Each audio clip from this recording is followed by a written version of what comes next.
بسم اللہ الرحمن الرحیم۔ پچھلی مرتبہ ہم نے سورہ رحمان شروع کر لی تھی، جو سورہ نمبر 55 ہے، اور اس سے پچھلی سورہ القمر کی جوڑا سورہ ہے۔ ہم نے 37 آیات کر لی تھیں، اور میں نے آپ کو یہ بتایا تھا کہ پچھلی سورہ کی طرح اس سورہ میں بھی، چونکہ دونوں جوڑا صورتیں ہیں، اللہ تعالیٰ نے مخاطبین کو متوجہ کرنے کے لیے آیات ریپیٹ کی ہیں، یعنی جن کو کہتے ہیں نا ترجیحی آیات، وہ آیات کے جو بار بار آتی ہیں ان کو اللہ تعالیٰ نے دونوں صورتوں میں رکھا ہے۔ فرق یہ ہے کہ سورہ قمر میں تو یہ صرف 4 مرتبہ آئی ہیں، یعنی وَلَقَدْ يَسَّرْنَا الْقُرْآنَ لِلذِّكْرِ فَهَلْ مِن مُدَّكِرٍ، ہم نے اس قرآن کو موضوع بنا لیا یاد دہانی کے لیے، تو ہے کوئی یاد دہانی حاصل کرنے والا؟ اور سورہ واقعہ کی ترجیحی آیات تو مشہور ہیں، فَبِأَيِّ آلَاءِ رَبِّكُمَا تُكَذِّبَانِ۔ یہ بار بار دہرائی جانے والی جو آیات آتی ہیں، اس سے یہ معلوم ہوتا ہے کہ خطاب اس قوم کو کیا جا رہا ہے کہ جو ضدی ہیں اور بات سننے کے لیے تیار نہیں ہیں۔ انہیں بار بار متوجہ کر کے کہا جا رہا ہے کہ تم نے غور نہیں کیا، تم دیکھتے نہیں ہو، تم کن کن اللہ تعالیٰ کی کرشموں کو، عجائبات کو تم جھٹلاؤ گے۔ سورہ رحمان کا جو حصہ ہم کر چکے، اس کو میں یہ دیکھ رہا تھا کہ اگر آپ شروع ہوں وہاں سے کہ جہاں سے فَبِأَيِّ آلَاءِ رَبِّكُمَا تُكَذِّبَانِ کا بیان شروع ہوا، تو پہلے تو یہ فرمایا گیا کہ انسان سوچے کہ اس کی تخلیق کہاں سے ہوئی، مٹی کی کھن کھناتی مٹی سے، یعنی اس کا بے وقت ہونا بیان کیا گیا کہ کیا تم کس بے وقت اوریجن سے تمہارا آغاز ہوا۔ اس کے بعد اس کائنات کی وسعت، واسٹنس کو بیان کیا کہ 2 مشرقوں اور 2 مغربوں کا وہ رب ہے۔ پھر اس دنیا میں کہ جس میں ہم رہتے ہیں، اس کی ایک خصوصی غیر معمولی ایک نشانی کو بیان کیا گیا کہ جس میں 2 دریا بہتے ہیں اور ایک ساتھ بہنے کے باوجود، ایک دوسرے کے ساتھ ٹکرانے کے باوجود مکس اپ نہیں ہوتے۔ ان میں اللہ تعالیٰ نے انسانوں کی چھوٹی سی ضرورت ہے نسبتاً بناؤ سنگھار، کوئی خواتین کے لیے کوئی موتی ہوں یا مونگے ہوں، اس کا بھی بندوبست کیا ہوا ہے، اور ایسے ہے کہ پانی ادھر سے آتا ہے ادھر سے آتا ہے، لیکن ایک دوسرے کے ساتھ منگل نہیں ہوتا۔ پھر اس کے بعد یہ بتایا کہ یہ تو خیر اللہ کا کرشمہ ہے جو تمہیں نظر آتا ہے، خاص اللہ ہی کی طرف سے ڈیزائن کیا ہوا۔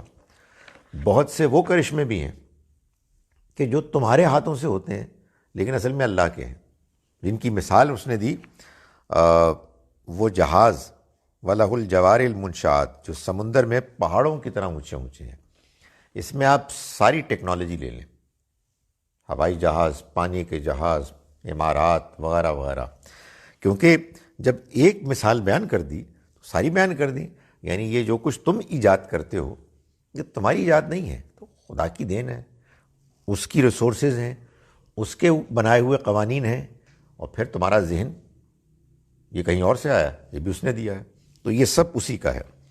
اس کے بعد آپ دیکھیں کیا کیا، یہ سب بیان کریے۔ ابھی میں پچھلی مرتبہ کے بعد 1-2 مرتبہ دیکھنے کا موقع ملا، اس کا کمال ہے ترتیب۔ اس کے بعد کہ یہ سب ختم ہونے والا ہے، یہ بات سمجھ لو، یہ سب اس کا دیا ہوا ہے، تمہارے ہاتھوں نے جو کچھ کیا وہ بھی اسی کا بنایا ہوا ہے، لیکن ہر چیز جو اس میں ہے وہ فنا ہونے والی ہے، اور تمہارے رب ذوالجلال والاکرام، جلالت اور عزت والا وہی ہے کہ جو باقی رہے گا۔ اس کے بعد یہ بتایا کہ یہ جو تم دنیا میں رہتے ہو نا، یہ سب کچھ جو تم کو مل رہا ہے، یہ اصل میں اللہ سے تم مانگتے ہو. سو انسان کی جو ضرورت ہے وہ اصل میں اللہ سے مدد مانگنا ہے، مطالبہ ہے.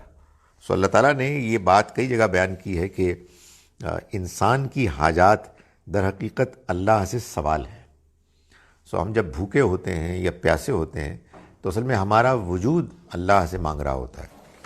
تو یہ بھی فرمایا. اس کے بعد یہ کہا کہ دیکھو یہ سب تو تم کو یہاں میں دے رہا ہوں، لیکن اس کے بعد یہ ہوگا کہ میں تم دونوں کے لیے ثقلان، تم دونوں کے لیے میں اب اپنے آپ کو فارغ کرنے والا ہوں.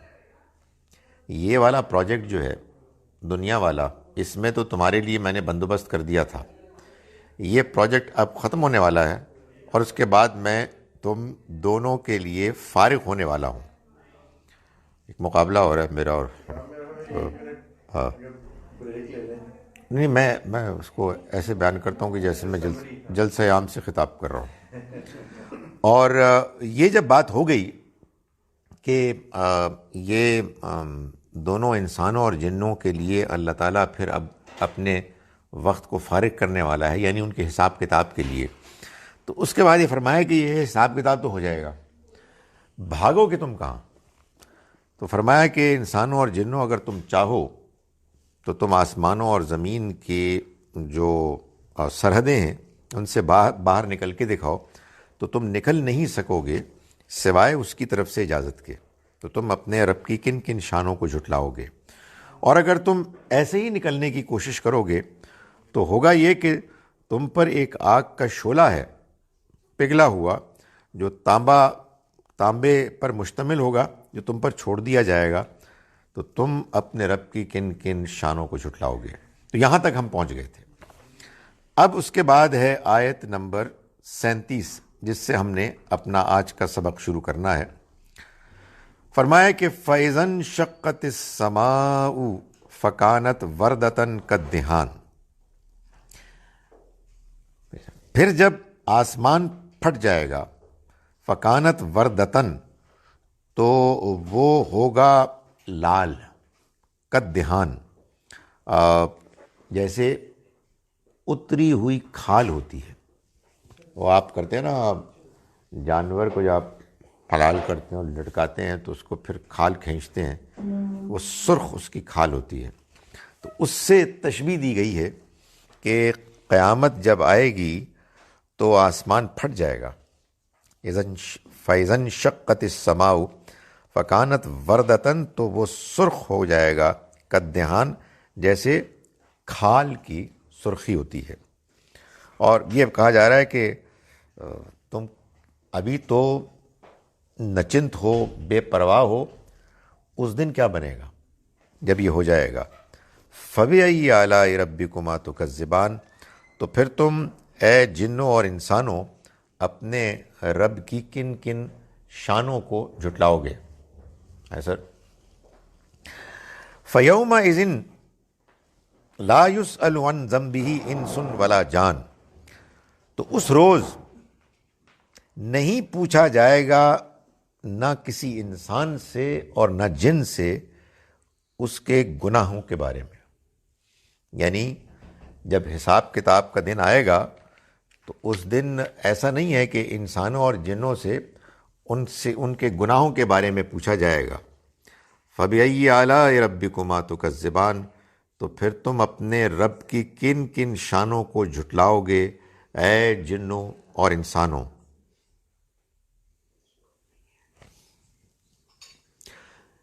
یعرف المجرمون بسیماہم مجرم اپنے نشانوں سے، یعنی جو علامتیں ہیں ان سے پہچان لیے جائیں گے. فیؤخذ بالنواصی والاقدام پھر وہ پیشانی کے بالوں سے اور پیروں سے پکڑے جائیں گے. یعنی مطلب یہ ہے کہ اس دن یہ نہیں پوچھنا پڑے گا کہ کس نے کیا گناہ کیا ہے. معلوم ہوتا ہے کہ انسان نے اپنی ذات شخصیت میں جن جن موقعوں جگہوں سے گناہ کیے ہوں گے، وہاں سے خود ہی ایسی واضح اور نمایاں نشانیاں ہوں گی، ایسے اثرات ہوں گے کہ جو بتا رہے ہوں گے کہ اس نے یہاں سے کیا جرم، یہ اس نے زبان سے کیا ہے، یہ اس نے ہاتھ سے کیا، یہ اس نے نگاہوں سے کیا. سو کوئی غیر معمولی اکاؤنٹیبلٹی کا پروسیس کرنا ہی نہیں پڑے گا. صورتحال اتنی واضح ہوگی کہ ہر شخص کے جو اللہ کے ہاں مجرم قرار دیا جائے گا، اس کا جرم جہاں جہاں سے ہوا ہے وہاں سے واضح ہو جائے گا. یہ تقریباً وہی بات ہے کہ جو قرآن مجید میں دو اور جگہوں پر بیان ہوئی ہے، سورہ یاسین میں اور سورہ حامیم سجدہ میں، کہ اللہ تعالیٰ یہ فرماتے ہیں کہ جس دن انسان کے اعضاء جو ہیں وہ بولیں گے اور وہ گواہی دیں گے. تشہد علیہم السنتہم و ابصارہم و جلودہم بما کانوا یعملون. ان کی زبانیں، ان کی نگاہیں، ان کی جلدیں ان کے گناہوں پر گواہی دیں گی. سو یہاں اس کو اختصار کے ساتھ یوں بیان کر دیا گیا کہ اس روز یعرف المجرمون، مجرم پہچان لیے جائیں گے، بسیماہم، اپنی علامتوں کے ذریعے سے، فیؤخذ بالنواصی والاقدام، تو وہ پکڑ لیے جائیں گے پیشانی کے بالوں اور پیروں سے. کس لیے؟ تاکہ پکڑے جائیں اور جہنم میں پھینک دیے جائیں. فبأي آلاء ربكما تكذبان، پھر تم اپنے رب کی کن کن شانوں کو جھٹلاؤ گے. میں پچھلی مرتبہ بتا چکا کہ اس کا یہ ترجمہ آلا کا، نعمتیں، یہ ٹھیک نہیں ہے.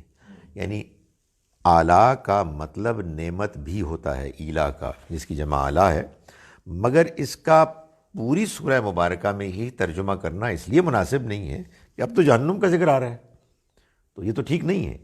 سو معلوم ہوتا ہے کہ یہ جو لفظ ہے اس کا مفہوم بہت وسیع ہے، جس میں نعمت صرف اس کا ایک پہلو ہے. تو میں جو ترجمہ بیان کر رہا ہوں وہ ترجمہ شان کے لفظ سے ان تمام مختلف جو ڈائیورس معنی ہیں ان کو کور کر رہا ہے. تو فرمایا کہ فبأي آلاء ربكما تكذبان، پھر تم اپنے رب کی کن کن شانوں کو جھٹلاؤ گے. ھذہ جہنم التی یکذب بہا المجرمون، یہ وہ جہنم ہے جس کو یہ مجرم جھٹلاتے رہے. یعنی تم اس کو اگنور کرتے رہے، تم اس کا انکار کرتے رہے، اور تم اس کو جھوٹ قرار دیتے رہے کہ نہیں، یہ کچھ بھی نہیں ہے. یہ تو ایسے ہی لوگوں کو ڈسپلن کرنے کے لیے، ذرا ٹھیک کرنے کے لیے کہا گیا ہے، ورنہ ہے کچھ بھی نہیں. بتانے والے بھی جانتے ہیں، سننے والے بھی جانتے ہیں. تو اس طرح کے لوگ پائے جاتے ہیں دنیا میں. تو فرمایا کہ یہ وہ جہنم ہے، ہاں، جس کو تم جھٹلاتے تھے. یکذبوا بہا، تو جھٹلاتے تھے وہ جس کو یہ مجرم. یطوفون بینہا و بین حمیم آن، اور وہ گردش کرتے رہیں گے. یطوفون طواف سے ہے نا، گردش کرتے رہیں گے بینہا و بین حمیم، یعنی اس سے، یعنی جہنم کی آگ اور حمیم، کھولتے ہوئے پانی کے درمیان وہ ایسے ہی گردش کریں گے. یعنی اس میں معلوم ہوتا ہے کہ ان کی اس بے بسی کو بیان کیا جا رہا ہے کہ ادھر دیکھیں گے تو جہنم کی آگ ہے، وہاں سے بھاگیں گے، ادھر دیکھیں گے تو کھولتا ہوا پانی ہے. تو بس یوں ہی وہ گردش کرتے رہیں گے.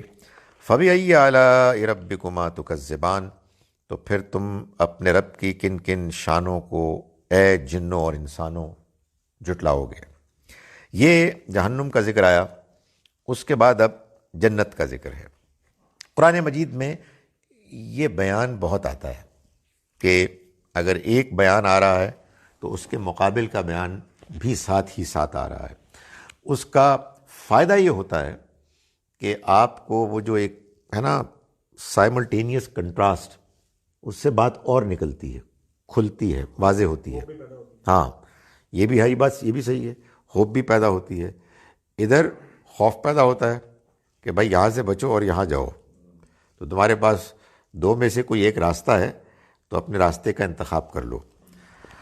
فرمایا وَلِمَنْ خَافَ مَقَامَ رَبِّهِ جنتان، اور جو اپنے رب کے حضور میں پیشی سے ڈرتے رہے، جنتان، ان کے لیے دو باغ ہیں. فَبِأَيِّ آلَاءِ رَبِّكُمَا تُكَذِّبَانِ، تو پھر تم اے جنوں اور انسانوں کے گروہ ہو اپنے رب کی کن کن شانوں کو جھٹلاؤ گے. یہ جو بات ہے یہ قرآن مجید میں ذرا آگے چل کے ہم دیکھیں گے کہ زیادہ کلیریفائی کیا گیا ہے کہ اپنے رب کے آگے کھڑے ہونے کا کیا مطلب ہے. سورہ النازعات میں ہے کہ اما من خاف مقام ربی، رہا وہ کہ جو اپنے رب کے آگے کھڑے ہونے سے ڈرا، یعنی اس کو یہ احساس رہا کہ مجھے اپنے رب کے آگے کھڑا ہونا ہے. وَنَهَا النَّفْسَ عَنِ الْهَوَىٰ، اور اس نے اپنی خواہش نفس کو روکے رکھا، یعنی اس پر حملہ ہوتا تھا شیطان کا، وہ برائی کی طرف مائل ہونے کا اپنے اندر ایک میلان پاتا تھا، ایک رجحان پاتا تھا، اور پھر اس کو خیال آتا کہ مجھے ایک دن اپنے رب کے حضور میں اکیلے کھڑا ہونا ہے. تو جو یہ رویہ اختیار کریں گے دنیا میں، تو اللہ تعالیٰ نے وہاں بھی فرمایا کہ فَإِنَّ الْجَنَّةَ هِيَ الْمَأْوَىٰ، اور یہاں بھی فرمایا کہ وہ جنت کیا ہے، وہ دو جنتیں ہیں. وَلِمَنْ خَافَ مَقَامَ رَبِّهِ جَنَّتَانِ، اور وہ کہ جو اپنے رب کے سامنے کھڑے ہونے سے ڈرتے رہے ان کے لیے دو جنتیں ہوں گی، دو باغ ہوں گے. فَبِأَيِّ آلَاءِ رَبِّكُمَا تُكَذِّبَانِ، تو پھر اے جنوں اور انسانوں کے گروہ ہو تم اپنے رب کی کن کن نعمتوں کو جھٹلاؤ گے. دو باغ یہ معلوم ہوتا ہے کہ نعمت کو مکمل کرنے کے لیے. آگے پھر ان دونوں جنتوں کا ذکر ہے الگ الگ، اور بیان سے معلوم ہوتا ہے کہ جیسے ہے نا، ایک آپ کا میدانی علاقے میں گھر ہے اصل جہاں آپ رہتے ہیں، اور ایک آپ کا پہاڑی علاقے میں گھر ہے جہاں آپ چھٹیاں منانے جاتے ہیں. سو دو الگ الگ وہ باغات کا ذکر ہے، یعنی ٹھکانوں کا ذکر ہے. فرمایا کہ ذواتا افنان، بہت سی شاخوں والے ہیں، یعنی وہ جنت باغ ایسا ہوگا کہ جس میں بے انتہا درخت ہوں گے اور ان کی شاخیں ہوں گی. فَبِأَيِّ آلَاءِ رَبِّكُمَا تُكَذِّبَانِ، تو تم اپنے رب کی کن کن شانوں کو جھٹلاؤ گے. فِيهِمَا عَيْنَانِ تَجْرِيَانِ، ان میں دو چشمے بہتے ہوئے ہوں گے، یعنی درخت ہیں تو ساتھ پانی کا بندوبست بھی ہے، اور وہ چشموں کی صورت میں ہیں، اور وہ چشمے ہیں کہ جو بہہ رہے ہوں گے. تو تم اے جنوں اور انسانوں کے گروہ ہو اپنے رب کی کن کن نعمتوں کو جھٹلاؤ گے. فیہما من کل فاکہۃ زوجان، ان میں ہر پھل الگ الگ دو قسموں کے ہوں گے، یعنی پھل وہی ہوگا لیکن ان کی ویرائٹیز الگ الگ ہوں گی. سو جتنے بھی پھل ہیں ان میں یہ نہیں ہے کہ وہ ایک ہی یکساں ذائقے کے ہوں گے، بلکہ ان میں فرق کیا جائے گا. فَبِأَيِّ آلَاءِ رَبِّكُمَا تُكَذِّبَانِ، تو پھر تم اے جنوں اور انسانوں اپنے رب کی کن کن شانوں کو جھٹلاؤ گے. متقین علی فرشن، وہ بیٹھے ہوں گے فرشوں پر، متقین تکیے لگائے ہوئے، بطائنہا من استبرق، جن کے اوپر جو کپڑا ہوگا وہ استبرق ریشم کا ہوگا. فَبِأَيِّ آلَاءِ رَبِّكُمَا تُكَذِّبَانِ وَجَنَى الْجَنَّتَيْنِ دان، اور ان کے پھل ان کے آگے جھکے ہوئے ہوں گے.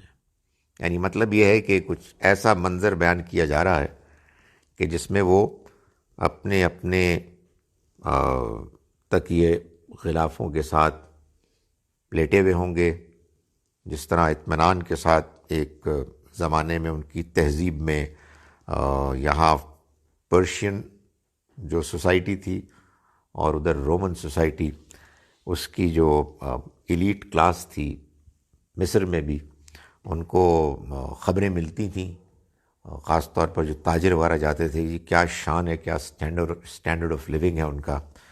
تو اللہ تعالیٰ نے قرآن مجید میں اس بات کو بیان کیا کہ وہ جب اس دنیا کو ڈسکرائب کرتا ہے کہ جس دنیا کو انسان نے دیکھا ہوا نہیں ہے، تو اس کے ڈسکرپشن کو اس نے میٹافوریکلی اسٹیٹ کیا ہے، بیان کیا ہے.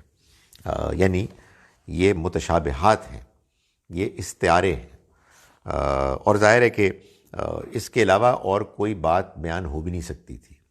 وجہ یہ ہے کہ آپ جب کوئی منظر کشی کرتے ہیں تو آپ ظاہر ہے کہ کچھ الفاظ کا انتخاب کرتے ہیں. وہ الفاظ آپ بیان کرتے ہیں صرف اس صورت میں کہ جب آپ کو یہ معلوم ہوتا ہے کہ جو بات آپ بتا رہے ہیں دوسرا شخص اس کو سمجھ رہا ہے. آپ نے کہا جی کہ وہاں ایک مکان تھا، گاڑی کھڑی ہوئی تھی، کوئی کھمبا تھا، کوئی لائٹ تھی، تو یہ الفاظ آپ جانتے ہیں. لیکن جب آپ کسی ایسی دنیا کو ڈسکرائب کر رہے ہوں کہ جو دنیا کسی نے دیکھی ہی نہیں ہے، تو پھر ظاہر ہے کہ اس کو آپ کو بہرحال میٹافوریکلی استعارے کی زبان میں ڈسکرائب کرنا ہوگا. تو قرآن نے یہی بات کہی کہ یہ جو کچھ بھی اللہ کی طرف سے اس دنیا کا بیان ہے کہ جو دنیا انسان نے نہیں دیکھی، وہ متشابہات ہیں. چنانچہ جو شخص جاننا چاہتا ہے وہ اس بیان سے سمجھ جاتا ہے کہ اصل میں حقیقت اس کے علاوہ اس سے کہیں زیادہ بہتر ہے. لیکن بہرحال ایک تصور دینے کے لیے ان الفاظ کا انتخاب کیا گیا، چناؤ کیا گیا. لیکن جن کے دل میں ٹیڑھ ہے، جو فتنہ پیدا کرنا چاہتے ہیں، وہ اسی کو پکڑ کے تو مذاق اڑاتے ہیں، اس کی تفصیلات جاننا چاہتے ہیں، اس کی حقیقت جاننا چاہتے ہیں. اور اللہ تعالیٰ نے یہ بتا دیا کہ اس کی حقیقت کوئی نہیں جان سکتا سوائے اللہ کے. اس لیے کہ اللہ ہی کے پوری پلاننگ میں واضح ہے جنت کہ اس کی کیا تفصیلات ہوں گی. رہا انسان، تو انسان نے اس کو دیکھا ہی نہیں ہے، انسان اس کا تصور بھی نہیں کر سکتا. تو اللہ نے اس کا ایک ہلکا سا تصور سامنے لانے کے لیے اس کو یوں بیان کیا ہے. تو فرمایا کہ متقین علی فرشن، وہ ٹیک لگائے ہوئے ہوں گے تکیوں پر، علی فروشن بطائنہا من استبرق، جن کے اوپر کے جو کپڑے ہیں وہ استبرق کے ہوں گے. وجنل جنتین، اور جھکے ہوئے ہوں گے دان قریب ہی ان کے دونوں باغوں میں پھل. فبأی آلاء ربکما تکذبان، تو تم اے جنوں اور انسانوں اپنے رب کی کن کن شانوں کو جھٹلاؤ گے. فیہن قاصرات الطرف، اس میں شرمیلی نگاہوں والیاں ہوں گی. لم یطمثہن انس قبلہم ولا جان، ان کو نہ چھوا ہوگا کسی انسان نے ان سے پہلے اور نہ کسی جن نے. فبأی آلاء ربکما تکذبان، تو پھر تم اے انسانوں اور جنوں اپنے رب کی کن کن شانوں کو جھٹلاؤ گے. کأنہن الیاقوت والمرجان، وہ ایسے ہوں گی کہ جیسے یاقوت اور مونگے ہوں، یعنی یہ ان کی خوبصورتی کو بیان کیا گیا ہے. فبأی آلاء ربکما تکذبان، تو تم اپنے رب کی کن کن شانوں کو جھٹلاؤ گے اے جنوں اور انسانوں. ہیں یعنی موتی اور مونگے، یعنی یہ بھی انہی ہیں موتی. ہاں کورلز، ہاں کورل. اچھا، ووڈ سے یہ پھر یہ سٹون، اللہ تعالیٰ اس کو سمندر میں رہتا ہے، اس سے یہ پھر یہ سٹون. میرا تفصیلات ہمیں مل گئی. اس میں سرٹیفکیشن کی ہوئی ہے. اچھا کیا بات ہے. تو پھر تو آپ کو یہاں تقریر کرنی چاہیے ماشاء اللہ. سو یہ ووڈ ہوتی ہے بیسیکلی، ہے ووڈ ہوتی ہے، سٹون بن جاتی ہے. یہ جو بحث ایک ہمارے ہاں چلتی ہے اور چلتی رہے گی حوروں کی، یہ کون ہیں؟ پچھلے دنوں وہ کافی آپ کو معلوم ہے کہ وہ اس میں بھی میڈیا میں بھی سوشل میڈیا میں باتیں آتی رہی ہیں. ایک تو خیر وہ بات کہ جو ہمارے ہاں بعض وائز حضرات ان کے بارے میں جو تفصیلات بیان کرتے ہیں وہ تو بالکل ہی بے تکی ہیں. یعنی اس کے بیان کرنے کی اتنی تفصیل کے ساتھ اس لیے کوئی سرے سے ضرورت نہیں ہے کہ اللہ تعالیٰ نے اس بات سے خود روکا ہے کہ بھائی جتنی بات بتا دی ہے آپ اتنے پر اکتفا کریں، باقی اصل حقیقت کیا ہے اس کو اللہ جانتا ہے. دوسری بات جو زیر بحث آئی ہے اور اس کو غامدی صاحب نے بیان کیا اور بہت سارے لوگ اس پہ ان سے ناراض ہو گئے کہ بھائی یہ تو آپ کی اپنی بیویاں آپ کو مل جائیں گی. تو انہوں نے کہا جی کہ آپ کے ساتھ ابھی تک تو ہماری آئیڈیولوجیکل اختلاف تھا، اب ذاتی اختلاف ہو گیا، بلکہ دشمنی ہو گئی آپ سے. تو وہ بھی اصل میں کیا ہے؟ ہاں یار مطلب وہی ہوگا نا کہ یطوفون بینہا و بینہا، ادھر بھاگیں گے، ادھر سے ادھر بھاگیں گے. تو دوسری بات جو قرآن نے بالکل واضح کی ہے وہ یہ کی ہے سورہ نور میں. اصل میں کیا ہے مشکل کہ ہمارے ہاں لوگ بہت زیادہ شکار ہیں ایٹمزم کی بیماری کا. ایٹمزم کہتے ہیں اس کو کہ آپ ایک بات کو پڑھتے ہیں، اس کو بالکل آئسولیٹ کر کے باقی تمام باتوں سے، کانٹیکسٹ سے. سورہ نور میں اچھا قرآن کا انداز یہ ہے کہ قرآن مجید کسی مسئلے سے متعلق ایک اہم اصول بیان کر دیتا ہے اور پھر وہ ایکسپیکٹ کرتا ہے کہ لوگ اس کی روشنی میں باقی باتیں سمجھیں گے. بھائی میں یہ تو بتا چکا ہوں، تو یہ بار بار بتانے کی کیا ضرورت ہے؟ تو مثال کے طور پر اللہ تعالیٰ یہ بات بڑی وضاحت کے ساتھ بتا چکے ہیں سورہ نور کی آیت نمبر 26 میں، سورہ نمبر 24 ورس 26 میں، کہ وہاں خبیث عورتوں کے لیے خبیث مرد ہوں گے اور خبیث مردوں کے لیے خبیث عورتیں ہوں گی، اور پاکیزہ مردوں کے لیے پاکیزہ عورتیں ہوں گی اور پاکیزہ عورتوں کے لیے پاکیزہ مرد ہوں گے. اللہ تعالیٰ نے یہ بات بھی بیان کی ہے کہ اللہ تعالیٰ جنت میں 3 جگہوں پہ بیان کی ہے. جو جنتی ہیں اگر وہ سارے کے سارے ایک ہی گھرانے سے تعلق رکھیں گے تو وہ ان کو ایک ساتھ اکٹھا کر دے گا.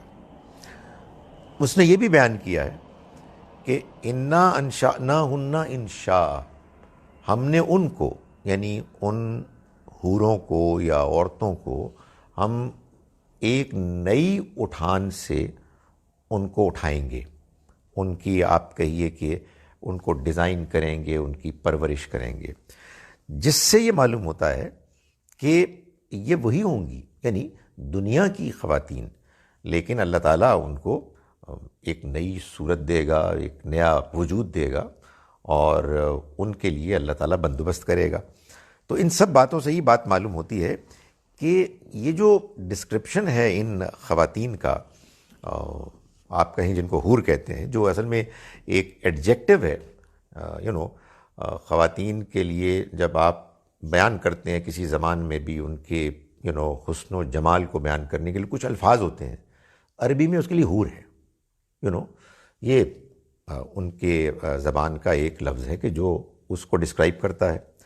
تو اس میں ایک اور جو بات جو یعنی معلوم ہوتی ہے، بیان کی گئی ہے، وہ یہ ہے کہ یہ اصل میں ایسا نہیں ہے کہ وہاں کی کوئی اسپیشل مخلوق ہے. جو ساری بحث تھی اصل میں اس کا نقطہ یہ تھا کہ یہ نہیں ہے کہ یہ جنت میں اسپیشلی کریٹڈ ان جنت، نہیں، یہ انسان ہے اس دنیا کے، جو عورتیں بھی اور مرد بھی ایک نئی شخصیت، ایک نئی شکل و صورت کے ساتھ اللہ تعالیٰ ان کو پیدا کرے گا. ایک آیت میں جب اللہ تعالیٰ نے بتا دیا تو بس ایک زمانے کا مزاج ہوتا ہے، اور ایک زمانے کا شاید بہت سے زمانوں کا مزاج ہوتا ہے کہ اس میں ایک جینڈر کی کچھ تفصیلات ہو گئیں تو دوسرا جینڈر بھی اس کو آپ سمجھ لیں ایسے ہی جب بات ہی ساری میٹافوریکل ہو رہی ہے تو جیسے خواتین کا معاملہ ہے ویسے ہی مردوں کا معاملہ ہے. یہ ساری باتیں میں نے اس لیے بیان کی کہ اب اناوائڈیبل ہو گیا تھا، کیونکہ سورہ رحمان میں حوروں کا ذکر بہت آیا ہے، تو میں نے کہا کہ ایک ہی اس میں موقع پہ میں ساری تقریر کر لوں تاکہ بار بار ہے. جی میں نے یہی گزارش کی نا، جب اللہ تعالیٰ یہ کہہ رہے ہیں کہ پاکیزہ مردوں کے لیے پاکیزہ عورتیں اور پاکیزہ عورتوں کے لیے پاکیزہ مرد، یہ الفاظ استعمال ہوئے ہیں، تو جس کو کہتے ہیں نا پنجابی میں گل مک گئی. اب اس کے بعد اور کیا تفصیل بتائے اللہ تعالیٰ؟ خواتین کے بارے میں کچھ تفصیلات بتا دیں تو ادھر سے یہ والی تفصیلات آپ خود جان لیں، خود ایزیوم کر لیں. جبکہ ایک بات اللہ تعالیٰ الگ سے ایک اصولی بیان کر چکا ہے کہ ایک نہیں دو باتیں، تمہیں ملے گا وہاں وہ سب کچھ کہ جو تم چاہو گے، اور تمہیں ملے گا وہاں سب کچھ کہ جو تم مانگو گے، اور ہمارے پاس اس سے علاوہ مزید بھی ہے. تو اور کیا تفصیل چاہیے؟ تو یعنی یہ ساری چیزیں اللہ تعالیٰ نے بیان فرمائی ہیں. تو یہاں چونکہ سورہ رحمان میں دونوں جنتوں میں ان خواتین کا ذکر ہے، تو جی ڈاکٹر محمد اسد ہیں، وہ اس کو ایسے ایکسپلین کرتے ہیں کہ اس زمانے میں نبی صلی اللہ علیہ وسلم کے زمانے میں جو ایک قسم کا عرب کا سب سے ایکسٹریم ان کی جو تھی نا ایک خواہش، وہ خوبصورت عورت یا عورت، کہتے صرف ان کو تھوڑا سا اٹیک کرنے کے لیے یا ان کو اس طرف قرآن کی طرف اور نبی صلی اللہ علیہ وسلم کی طرف جو میسج ہے اس کو لانے کے لیے کہا گیا ہے. وہ کیا کہتے ہیں، یہ ہم آخر میں کرتے ہیں ڈسکشن، کیونکہ آواز نہیں جاتی نا. ہاں لیکن میں صرف ایک تبصرہ کرنا چاہتا ہوں کہ ڈاکٹر محمد اسد جیسے شریف لوگوں کو پھر نہیں ملیں گی عورتیں انشاءاللہ، وہ اس کے بغیر کریں گے. ان کو اللہ میں کہے گی تم تو انٹرسٹڈ ہی نہیں ہو، تو تم ایسا کرو کہ تم کتابیں لکھو تو باقی سارے لوگ کو ہم دیں گے. اچھا جی، یہ ابھی کرتے ہیں اس کو ڈسکشن. اصل میں یہاں نہیں آتی نا آواز، وہ ادھر جا رہی ہے. ہاں سوری. سو یہ ہم یہاں پہنچ گئے تھے کہ ہاں یہ آخری بات، حل جزاء الاحسان الا الاحسان، کیا نیکی کا بدلہ نیکی کے علاوہ کچھ اور بھی ہو سکتا ہے؟ فبأي آلاء ربكما تكذبان، پھر تم اپنے رب کی کن کن شانوں کو جھٹلاؤ گے. یعنی مطلب وہی ہے جو اللہ تعالیٰ نے اور جگہوں پر بیان کیا ہے. مثال کے طور پر سورہ قلم میں اللہ تعالیٰ فرماتے ہیں کہ کیا افنجعل المسلمین کالمجرمین، کیا ہم فرما برداروں کو نافرمانوں کے برابر رکھ دیں گے؟ مالکم، تمہیں کیا ہو گیا ہے؟ کیف تحکمون، کیسا فیصلہ کرتے ہو؟ سو یہی بات یہاں ایک دوسرے انداز میں بیان کی گئی کہ بھائی ایسا کیوں نہ ہو، اچھائی نیکی کا بدلہ اچھائی کے علاوہ اور ہو کیا سکتا ہے؟ سو جن لوگوں نے دنیا میں اللہ تعالیٰ کی توقعات کے مطابق زندگی گزاری، ان کو وہاں اللہ تعالیٰ ان کی توقعات کے مطابق زندگی دے گا. یہ اللہ کی ڈیل ہے. اللہ تعالیٰ نے اپنے بندوں کے ساتھ اس دنیا کی زندگی میں یہ باقاعدہ ایک معاہدہ کیا ہوا ہے. ان اللہ اشتری من المؤمنین انفسہم واموالہم بان لہم الجنہ، اللہ نے وہ کر لیا ہے، معاہدہ کر لیا ہے، خرید و فروخت کر لی ہے اہل ایمان کے ساتھ ان کی جان اور ان کے مال کے بدلے میں کہ وہ ان کو جنت دے گا. سو یہ وہی بات بیان ہو رہی ہے کہ کیا بھلائی اور نیکی کا بدلہ نیکی کے علاوہ کچھ اور بھی ہو سکتا ہے؟ یعنی انہوں نے اچھائی کی، اب اللہ تعالیٰ ان کی اچھائی کا صلہ ان کو دے رہا ہے. تو تم اے جنوں اور انسانوں اپنے رب کی کن کن شانوں کو جھٹلاؤ گے. وَمِن دُونِهِمَا جَنَّتَانِ، اور ان کے علاوہ دو باغ اور بھی ہیں. یعنی میرے سے غلطی ہوئی کہ میں نے کہا جی کہ ایک باغ یہ اور ایک وہ والا، نہیں، وہ دو باغ ہیں اور ان کے علاوہ دو باغ اور ہیں. سو دو اور دو چار ہو گئے. یہ جو دوسرا باغ ہے جس کا ذکر اب آ رہا ہے، اس کے ڈسکرپشن سے یہ لگتا ہے کہ یہ ہل سٹیشن ہے. یعنی ایک ہے جو آپ ہیں لاہور اسلام آباد میں، اور ایک مری نتھیا گلی ہے، جیسے نا ایک دہلی میں ہے اور ایک شملے میں پھر سمر آپ کا کیپٹل ہے. سو یہ اس کا ڈسکرپشن ہے. فَبِأَيِّ آلَاءِ رَبِّكُمَا تُكَذِّبَانِ، تو تم اے جنوں اور انسانوں کے گروہ ہو اپنے رب کی کن کن نعمتوں کو جھٹلاؤ گے. یہ ان دو باغوں کے بارے میں بتایا گیا کہ مدھامتان، وہ دونوں گھنے سرسبز و شاداب ہوں گے. فَبِأَيِّ آلَاءِ رَبِّكُمَا تُكَذِّبَانِ، تو تم اے جنوں اور انسانوں کے گروہ ہو اپنے رب کی کن کن شانوں کو جھٹلاؤ گے. یعنی مطلب یہ ہے کہ تم اس زندگی میں جس طرح سے بے پرواہی کے ساتھ وقت گزار رہے ہو، تمہیں اندازہ ہی نہیں ہے کہ تم اللہ کی اسکیم کو کس حد تک مس کر رہے ہو، اس سے تم بیگانے ہوئے ہو. تم اس کی طرف سے جو ہونے والے فیصلے ہیں ان میں تم غلط سائٹ پہ اپنے آپ کو ڈال رہے ہو. تو کس کس چیز کا تم انکار کرو گے، کس کس موقع پہ تم چیزوں کو جھٹلاؤ گے؟ نہیں، تمہارے لیے ممکن نہیں ہوگا. فیہما عینان نضاختان، اس میں دو چشمے ابلتے ہوئے ہوں گے. یہی ہے کہ جو معلوم ہوتا ہے اسے پہاڑ میں تیزی سے ہوتے ہیں نا، ابلتے ہوئے. فَبِأَيِّ آلَاءِ رَبِّكُمَا تُكَذِّبَانِ، پھر تم اپنے رب کی کن کن شانوں کو اے جنوں اور انسانوں جھٹلاؤ گے. فیہما فاکہۃ ونخل والرمان، اس میں پھل ہوں گے یعنی کھجوریں اور انار. فَبِأَيِّ آلَاءِ رَبِّكُمَا تُكَذِّبَانِ، تو تم اے جنوں اور انسانوں اپنے رب کی کن کن شانوں کو جھٹلاؤ گے. یہ جو فیہما فاکہۃ ہے، یہ تو ہے اصل میں جنرل پھل، اور پھر آگے نخل کھجور اور رمان انار، یہ ان کی ڈسکرپشن آ گئی، یعنی ان کی تفصیل آ گئی. اور یہ تفصیل ظاہر ہے اس لیے آئی کھجوروں اور اناروں کی بیان کی صورت میں کہ وہ یہی پھل ہیں کہ جن سے واقف تھے، یا انگور یا اس طرح کے کچھ اور پھل، بیر وغیرہ. آم سے واقف نہیں تھے. آم کے بارے میں آج ہی میں نے ایک بڑی دلچسپ بات سنی کہ سر سید احمد خان جیسے انلائٹنڈ، اس سب کانٹیننٹ میں مسلمانوں میں انلائٹنمنٹ لانے والے تو وہی تھے. وہ انلائٹنڈ ہونے سے پہلے ایک نہایت ہی ٹریڈیشنل قسم کے مولوی تھے، اور ان کے ٹریڈیشنل مولوی ہونے کی ایک دلیل یہ ہے کہ انہوں نے ایک آرٹیکل لکھا کہ ایک اچھے مسلمان کے لیے کیوں آم کھانا ناپسندیدہ ہے. وجہ یہ ہے کہ چونکہ نبی صلی اللہ علیہ وسلم نے اس کو نہیں کھایا تو اس لیے اچھے مسلمانوں کو اس سے گریز کرنا چاہیے. سو یہ ایک ذہن ہے، اس کا کوئی علاج ہی نہیں ہے.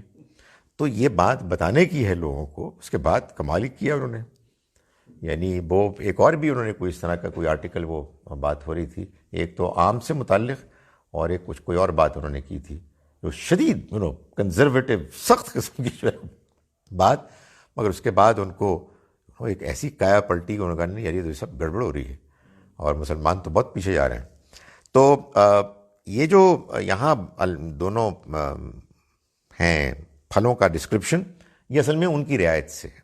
یہ خود پھر ایک بات ہے کہ ظاہر ہے کہ قرآن کے اولین مخاطب ایڈریسیز عرب تھے، تو اللہ تعالیٰ نے ان کو سامنے رکھ کے قرآن مجید میں تعلیمات دی ہیں. یہ مطلب نہیں ہے کہ یہ ساری دنیا کے لیے نہیں ہے، لیکن ساری دنیا کے لیے پیش کیا جانے والا پیغام ایسے ڈیزائن کیا گیا کہ جو سامنے لوگ ہیں ان کے ذہن، ان کی زبان، ان کا ٹیسٹ، ان کے پس منظر کو سامنے رکھ کے ساری باتیں کی. سمجھ رہے نا آپ بات؟ یعنی ایک طریقہ یہ ہو سکتا تھا کہ پوری دنیا کو ایڈریس کیا جاتا، تو پھر قرآن وہ اچیو نہیں کر سکتا تھا جو اس نے اچیو کیا کہ سب سے پہلے امیجیٹ جو اس کے ایڈریسیز تھے ان کو متاثر کر کے ان کو ایمان کی دعوت دے کے اب قریب لایا، اور پھر وہ اس معاشرے میں غالب ہوا پیغام، اور پھر اس بنیادی ٹیم سے جو پہلے لوگ تھے ان کے ذریعے سے اس دین کو آگے پھیلایا. اصل میں یہ وہ حکمتیں ہیں اللہ تعالیٰ کی کہ جن کو ہم کو سمجھنا چاہیے. انفارچونیٹلی ہوتا کیا ہے کہ لوگ یا ایک ایکسٹریم پہ چلے جاتے ہیں یا دوسری ایکسٹریم پہ چلے جاتے ہیں. کچھ کہتے ہیں جی کہ چونکہ ذکر ہی انہی چیزوں کا ہوا ہے تو اس کے علاوہ کوئی اور چیز مطلوب ہے ہی نہیں, اور کچھ کہتے ہیں جی کہ جب اوروں کا ذکر ہی نہیں تو پھر فائدہ کیا, ہمارا اس سے کیا تعلق ہے. نہیں, اصل میں یہ سب کے لیے ہے, لیکن سب کے لیے ایسے کہ پہلے ان سے خطاب کیا گیا ہے کہ جن کی زبان میں نازل ہوا ہے. ظاہر یہ حقیقت ہے نا کہ نہ یہ انگریزی میں قرآن, نہ اردو میں, نہ کسی اور زبان میں, تو ان کی زبان میں ہے کہ جن کے اوپر یہ نازل ہوا, جن کے لیے سب سے پہلے نازل ہوا. تو یہاں اسی رعایت سے اللہ تعالیٰ نے بیان فرمایا, اور یہی اس کی تمام آپ ٹیچنگز میں دیکھیں گے. اگر مثال کے طور پر اہل کتاب سے بھی خطاب کیا گیا, یہود و نصارہ سے, تو یہود و نصارہ کی جو اس زمانے کے عرب کے علاقے کی پرابلمز تھیں ان کو ایڈریس کیا گیا. کرسچنز کے جو اس علاقے کے کرسچنز تھے ان کی پرابلمز, یعنی اس میں اللہ تعالیٰ نے مسیحیوں کا جو کفارے کا نظریہ ہے اس کو بیان ہی نہیں کیا. اللہ کے بیٹے ہیں مسیح علیہ السلام, اس کو کرٹیسائز کیا, ٹرینٹی کو کرٹیسائز کیا, مگر یہ بات زیر بحث ہی نہیں ہے قرآن میں کہ مسیح علیہ السلام جو ان کا ایک دعویٰ ہے انسانوں کے گناہوں کا کفارہ بنے, تو اللہ تعالیٰ نے اس کو ٹچ ہی نہیں کیا, اس لیے کہ وہ اس علاقے کا نہیں تھا. اس کے برعکس یہودیوں کے بارے میں ایک ایسی بات کی کہ جو اس علاقے کی بات تھی اور علاقوں میں نہیں تھی, کہ وہ عزیر علیہ السلام کو اللہ کا بیٹا مانتے تھے. تو یہودی کہتے ہیں کہ ہم کہاں مانتے ہیں, تو وہ سارے نہیں مانتے, لیکن اس علاقے کا یہ مسئلہ تھا. یہی معاملہ یہاں بھی ہوا ہے کہ بھائی بات یہ ہے کہ پھل تو بہت ہیں, لیکن ظاہر ہے کہ اگر ان کو عام بتایا جاتا تو کہتی کیا چیز ہے, تو وہ چیز بتائی گئی کہ جو ان کے ذہنی سطح کے قریب ہے, وہ جس سے کہ اپنے آپ کو ریلیٹ کر سکتے تھے. تو فرمایا کہ فیہا فاکہۃ, اس میں پھل ہوں گے, ونخل ورمان, یعنی کھجور اور انار. فبأی آلاء ربکما تکذبان, تو تم اے جنوں اور انسانوں کے گروہ ہو اپنے رب کی کن کن شانوں کو جھٹلاؤ گے. فیہن خیرات حسان, ان میں خوبصورت خوبصیرت بیویاں ہوں گی. خیرات خوبصیرت, حسان خوبصورت. فبأی آلاء ربکما تکذبان, تو تم اے جنوں اور انسانوں کے گروہ ہو اپنے رب کی کن کن شانوں کو جھٹلاؤ گے. یہ کون ہوں گی؟ حور مقصورات فی الخیام, وہ خیموں میں ٹھہرائی ہوئی حوریں ہوں گی. یعنی یہ وہی ان کی خوبصورتی کو بیان کرنے کا ایک اور انداز ہے. یہ کوئی الگ سے کسی نئی مخلوق کا ذکر نہیں ہے, وہی دنیا کی مخلوق ہے کہ جن کو اللہ تعالیٰ نے ایک اور شان کے ساتھ اٹھایا ہوگا, جس کو قرآن نے اور جگہ پر بیان کیا ہے. مقصورات یعنی یہ معلوم ہوتا ہے خیمے ہیں, تو یہ بھی اصل میں اس بات کا اشارہ ہے کہ یہ وہ ہے سمر کیمپ ہے. یعنی 70 میں عورت, یہ 3 ورڈز میں عورت تو نہیں مینشن, وہ آگے سے امپلائیڈ ہے. دیکھیں عربی زبان میں جب آپ کہتے ہیں نا, let's say take any word, مومن, رائٹ, تو اگر آپ کہیں گے بہت سے مومن مرد تو آپ کہیں گے مومنون, اور اگر آپ کہیں گے بہت سی مومن عورتیں تو آپ کہیں گے مومنات. تو آ گئی ہیں یہ جو خیرات, ہاں یہ سب خواتین ہیں. خیرات, مقصورات, یہ وہی ان کے لیے فیمنن پلورل کا وہ ہے صیغہ. فی الخیام یعنی خیموں میں, تو وہی میں نے گزارش کی نا کہ یہ وہ سمر کیمپ ہے, وہاں کا ہے. فبأی آلاء ربکما تکذبان, تو تم اپنے رب کی کن کن شانوں کو اے جنوں اور انسانوں جھٹلاؤ گے. لم یطمثہن انس قبلہم ولا جان, ان سے پہلے جنہیں کسی انسان یا جن نے ہاتھ نہیں لگایا ہوگا. فبأی آلاء ربکما تکذبان, تو تم اے جنوں اور انسانوں اپنے رب کی کن کن شانوں کو جھٹلاؤ گے. اس میں بھی وہی بحث ہے کہ یہ کیا ہے معاملہ. تو بعض اسکالرس کا یہ خیال ہے کہ ایسی کتنی ہی خواتین ہوتی ہیں لڑکیاں جو کم عمری میں فوت ہو جاتی ہیں, ان کا نکاح نہیں ہوتا ایک بڑی تعداد میں، تو وہی ہیں کہ جن کو وہ حیثیت مل جائے گی اور وہ اس ڈسکرپشن میں پوری اتریں گی. سو بیسک جو میں نے دیکھا جو بحث ہے وہ بحث یہی ہے کہ کیا وہ اسپیشلی وہاں کے لیے کوئی کریٹڈ مخلوق ہیں. اس میں ظاہر ہے پھر یہ سوال پیدا ہوتا ہے کہ یہ تو کوئی مرد کے لیے اسپیشل کریشن ہے. نہیں، یہ اصل میں وہ یہیں کی پاپولیشن ہے جو جہاں ہوگی. اور یہ جو ڈسکرائب کیا گیا ہے کہ یعنی ان کی ورجنٹی کے بارے میں، تو یہ ان ریالٹی ایسا ہے کہ یہاں کی بعض خواتین ہیں کہ جو وہاں ان کو اللہ تعالیٰ ایک خاص شان دے گا اور ان کی وہ حیثیت ہوگی، اور اس کو ڈسکرائب کیا گیا ہے.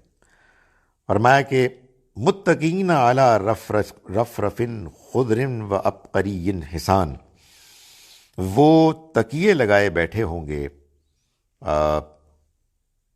رفرفن خضرن، خضر تو ہوا نا سبز، تو سبز چاندنیوں پر، و عبقری حسان، اور ایسے قالینوں پر کہ جو خوبصورت نادر ہوں گے. حسان خوبصورت اور عبقری نادر، یعنی ریئر، بہت اسپیشل.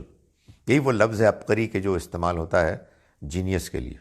اور عبقری، آئنسٹائن وہ عبقری تھا، تو یہ وہ عبقری ہے. تو وہ ظاہر ہے لفظ بعض اوقات اشیاء کے لیے ہوتا ہے، پھر اٹھتے اٹھتے نکلتے نکلتے وہ افراد کے لیے آ جاتا ہے. فَبِأَيِّ آلَاءِ رَبِّكُمَا تُكَذِّبَانِ، تو پھر تمہیں جنوں اور انسانوں کے گروہ اپنے رب کی کن کن شانوں کو جھٹلاؤ گے. تبارک اسم ربک ذی الجلال والاکرام، تمہارے رب کا نام بڑا ہی بابرکت ہے. وہ رب کے جو جلال والا ہے اور کرم والا ہے. سو بڑی بابرکت والا ہے تیرے جلیل اور کریم رب کا نام. یعنی وہ جب ان سب کو ظاہر کرے گا تو یہ نعمتیں اور برکتیں لازماً ہوں گی. اس نے وعدہ کیا ہے، وہ ہے کہ جو بہت کرم کرنے والا ہے، وہ اپنے وعدوں کو پورا کرے گا. اس پر یہ سورہ مبارکہ مکمل ہوتی ہے. میں اس کا ایک مرتبہ پھر ترجمہ کرتا ہوں.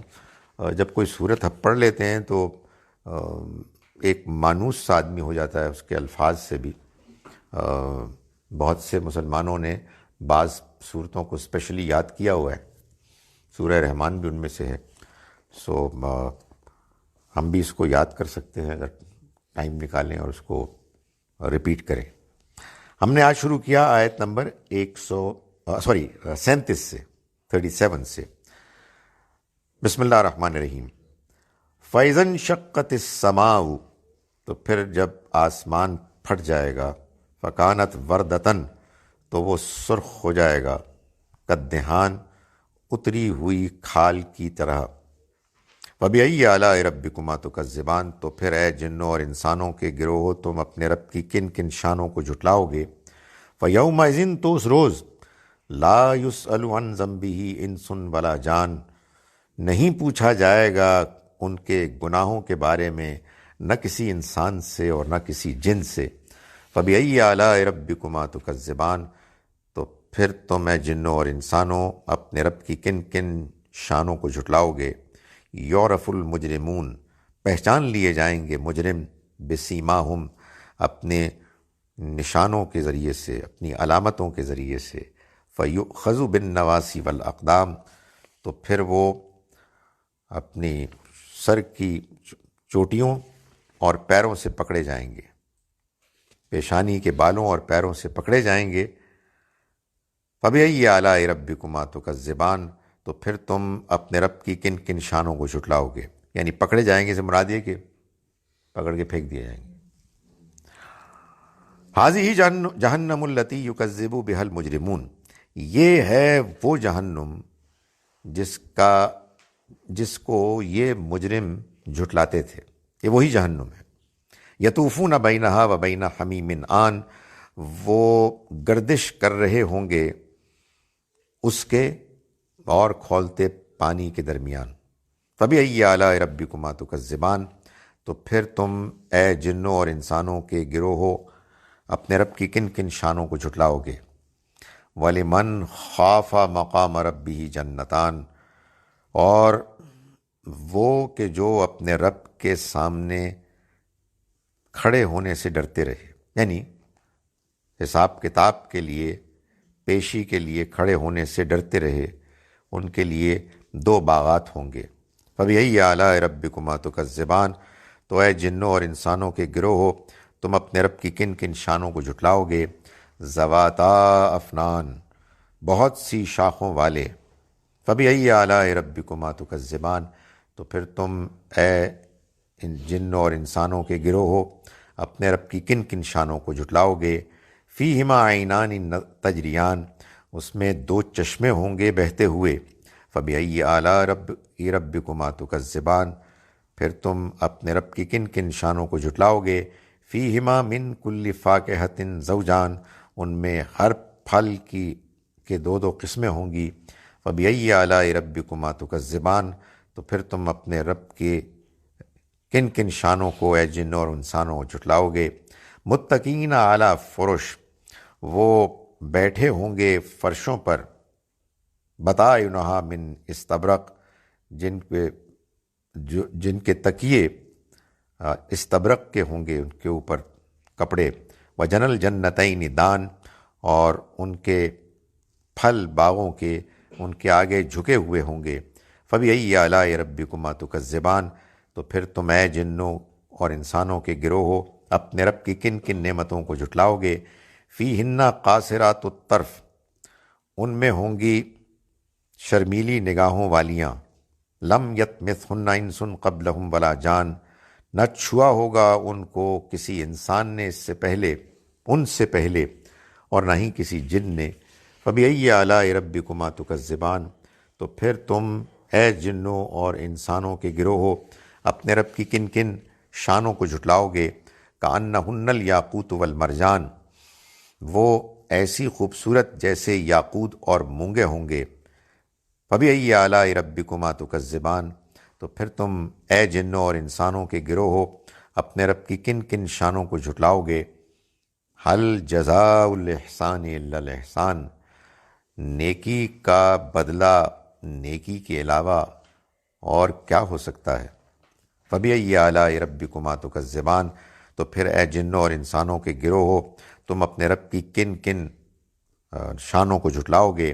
وَمِن دُونِهِمَا جَنَّتَان، اور ان کے علاوہ بھی 2 باغ ہوں گے۔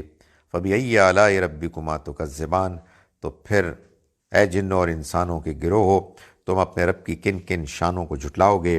مدہامتان، وہ دونوں سرسبز، گھنے اور شاداب۔ فَبِأَيِّ آلَاءِ رَبِّكُمَا تُكَذِّبَانِ، تو پھر تم اپنے رب کی کن کن شانوں کو اے انسانوں اور جنوں کے گروہ جھٹلاؤ گے؟ فیہما عینان نضاختان، ان دونوں میں چشمے ہوں گے جو ابلتے ہوئے ہوں گے۔ فَبِأَيِّ آلَاءِ رَبِّكُمَا تُكَذِّبَانِ، تو پھر اے انسانوں اور جنوں کے گروہ تم اپنے رب کی کن کن شانوں کو جھٹلاؤ گے؟ فیہما فاکہۃ ونخل ورمان، ان میں پھل ہوں گے یعنی کھجور اور انار۔ فَبِأَيِّ آلَاءِ رَبِّكُمَا تُكَذِّبَانِ، تو اے انسانوں اور جنوں کے گروہ تم اپنے رب کی کن کن شانوں کو جھٹلاؤ گے؟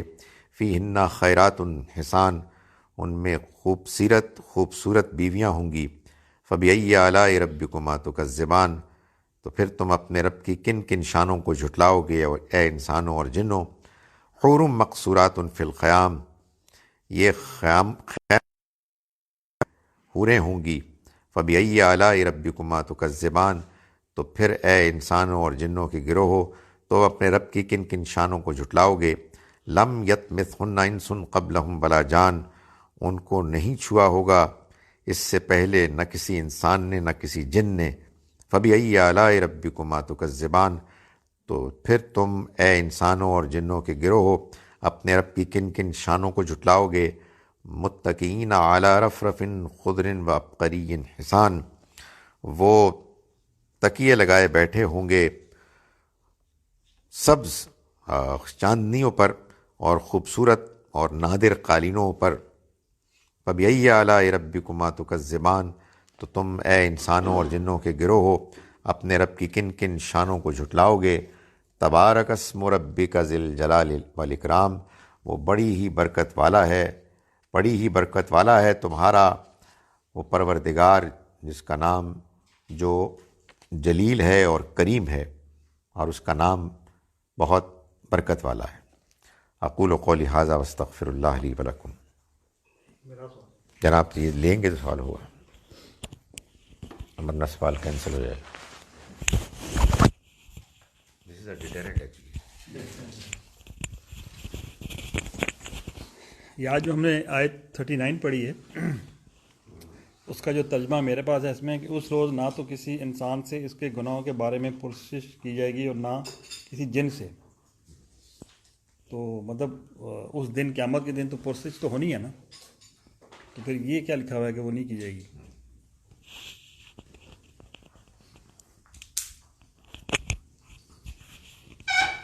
وہ جو اگلی آیت ہے جو کہہ رہی ہے کہ یعرف المجرمون بسیماہم، یعنی جو مجرم ہیں وہ اپنے علامتوں سے پہچان لیے جائیں گے، یعنی کہنے کا مقصد یہ ہے کہ ان کے لیے کوئی تفصیلات کی ضرورت ہی نہیں ہوگی، وہ سب پرووائڈڈ ہوں گی، مگر جہاں تک ان کو ان کے جرائم کے نتیجے میں آئیڈینٹیفائی کر کے پکڑنے کا معاملہ ہے، وہ تو ان کے شکلوں سے، ان کے نشانات سے، جو ان کے ان اعضاء پر واضح ہوں گے جن سے وہ گناہ کرتے تھے، اس سے ہی واضح ہوگا۔ اللہ معاف کرے یار، دنیا میں بھی کافی واضح ہو جاتا ہے۔ بندہ ایک مطلب دنوں ایک اس کی تصویر آئی کہ یہ یار، وہ آپ تصویر دیکھے تو لگتا ہے کہ یار یہ تو واقعی وہ کام کرتا ہے کہ اس کی شکل صرف نظر آتی ہے۔ اللہ معاف کرے یار بہت۔ تو کہنے کا مقصد یہ ہے کہ اول تو بندہ کوئی غلط کام نہ کرے، لیکن یہ تو مشکل ہوتا ہے، تو اگر کر لے تو یار اللہ سے بہت معافی مانگے یار۔ ایک ویسی اللہ کے سامنے بیچتی، پھر سب لوگوں کے سامنے بیچتی، ڈبل، اور شکل سے بالکل واضح ہوگا، کہہ رہے ہیں بندہ پھر تو شکل سے لگ رہا ہے۔ تو یہ اصل میں بتایا جا رہا ہے کہ وہ جو ہے نا، جس کو پنجابی میں کہتے ہیں نا کہ فٹے منہ، وہ ہو جائے گا۔ وہ بڑے خوفناک چیز ہے یار، and honestly you just can't do anything about it. اس کا کوئی تعلق کسی بندے کے چہرے کے فیچر سے یا اس کے کمپلیکشن سے نہیں ہے، وہ پتہ نہیں کیا چکر ہے، وہ ایک نمایاں ہو جاتا ہے کہ یار یہ بندہ جو 2 نمبر ہے۔ یہ اس کو بھی ریفر کرتا ہے، اس قرآن میں ایک جگہ آیا نا کہ اس دن جو گناہ گار ہوں گے ان کے چہرے جو ہیں وہ سیاہ ہوں گے۔ وہی بات ہے، اور یہ وہی سیاہی وہ والی، یعنی یہ اس کا تعلق وہ نہیں ہے، رنگت نہیں، بلکہ یہ کچھ اور ہی ہے۔ وہ ایک ہوتا ہے بندہ ہاں لگتا ہے تنو ہے کہ یار انہیں کوئی نہیں، فکر نہ کرو، وہ لگ رہا ہوتا ہے۔ مطلب آپ میرے ساتھ تو یہ بہت ہوتا ہے نا کہ آپ ایگزام دے رہے ہیں، کچھ چیٹنگ کر رہے ہیں، تو تنو کیوں ہے، وہ پتہ لگتا ہے کہ کر رہے ہیں، you can see from the face, تو یہ وہ چیز ہے۔ تو وہاں یہ ہوگا کہ کوئی ضرورت نہیں ہوگی، اس کا یہ مطلب نہیں کہ ارینجمنٹ نہیں ہوں گی، لیکن ویسے ہی واضح ہوگا۔ اور جو دوسری جگہ ہے نا، دو جگہ ہے سورہ یاسین میں اور سورہ حامیم سجدہ میں، کہ یا الیوم نختم علی وجوہہم، ہم ان کے منہوں پر تو مہر لگا دیں گے، اور پھر ان کے اعضاء و جوارح وہ بات کریں گے، ان کی آنکھیں، ان کی جلد، اعضاء ان کے اعمال کے بارے میں گواہی دیں گے۔ جی اس میں صرف ایک کامنٹ یا ایک سوال ہی سمجھ لیں، یہ بیسکلی جو قیامت کا دن ہے اس کو ہم ڈے آف ججمنٹ کہتے ہیں یا بدلے کا دن، تو اس میں کوئی پوچھ گچھ یا ٹرائل تو نہیں ہوگا نا، it's day of سینٹینسنگ۔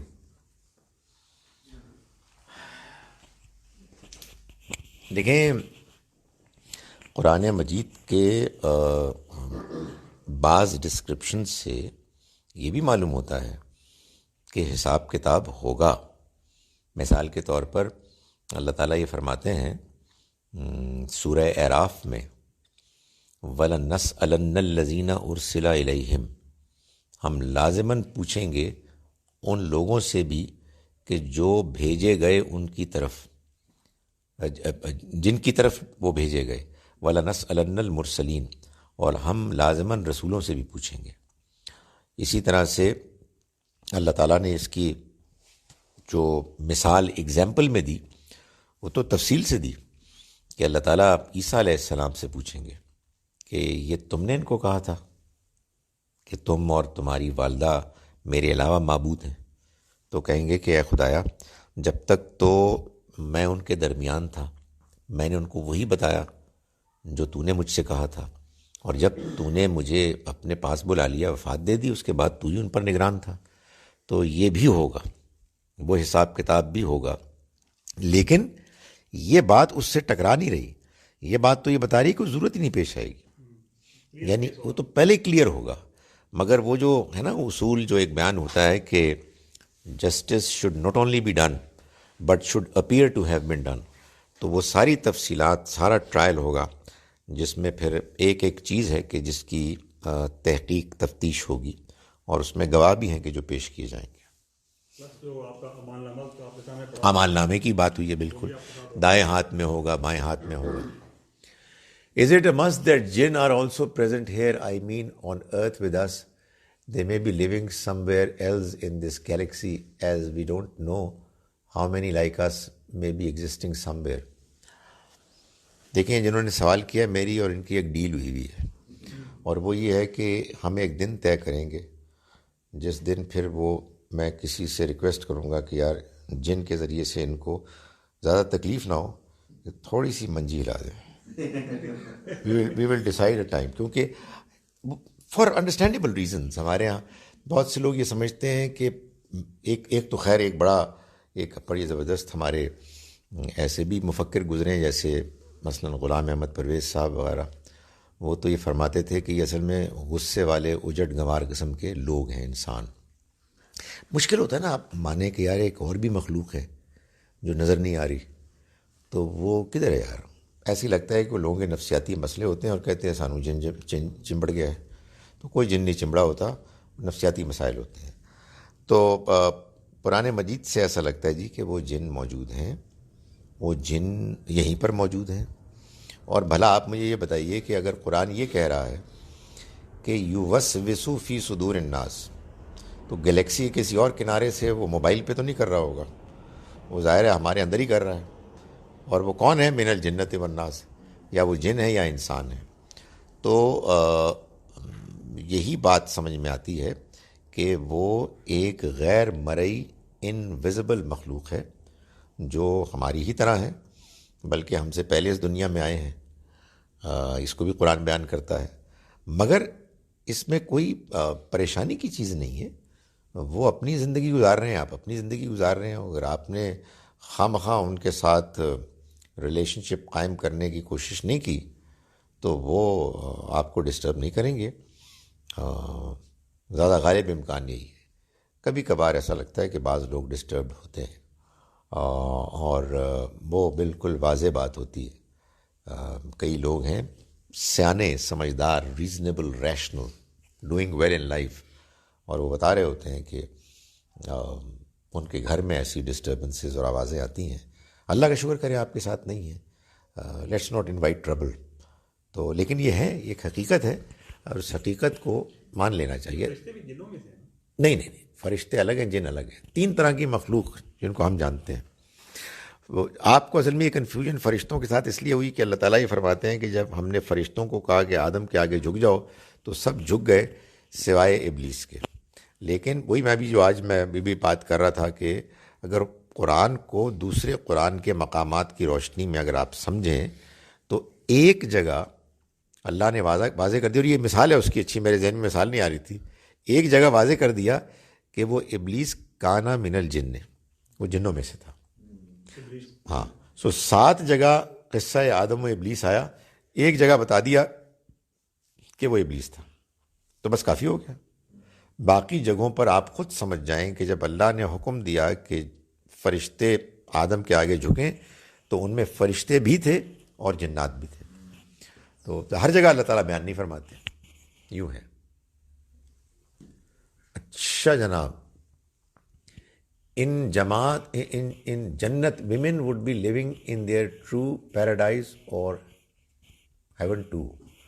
where they would live as a free will on their own, free of all restraint and constraints of this male chauvinism.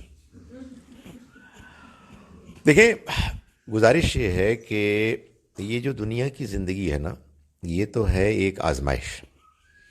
اس میں بہت سی لمیٹیشنز ہیں. حالانکہ اللہ تعالیٰ کے ہاں کوئی لمیٹیشن ہے ہی نہیں. اس نے ان کنسٹرینٹس کو اس لیے پیدا کیا ہے کہ اس سے امتحان ہو. اس کو آپ ایک سادہ سی مثال سے سمجھیں نا، کہ خدا تعالیٰ کے ہاں کہیں کوئی آٹے کی کمی ہے، کوئی چاول کی کمی ہے، اناج اس کے ہاں تو ان لمیٹڈ ہے. مگر دنیا میں جو خوراک ہے وہ بالعموم لمیٹڈ ہے. اس کی وجہ کیا ہے؟ اس کی وجہ یہ ہے کہ وہ آزمانا چاہتا ہے، کسی کو زیادہ دیا، کسی کو کم دیا، اور وہ دیکھنا چاہتا ہے کہ لوگ کیسے بیہیو کرتے ہیں. تو اسی پر قیاس کریں تو یہ جو میل ڈومیننس ہے، یہ میں ویسے حیران ہوتا ہوں کہ ٹھیک کہتی ہیں خواتین، آئی ایم شیور کہ بہت مرد زیادہ بدتمیزی کرتے ہیں، لیکن ادب اور احترام کے ساتھ گزارش یہ ہے کہ لائک وائز کچھ خواتین بھی کرتی ہیں. آگے چلو.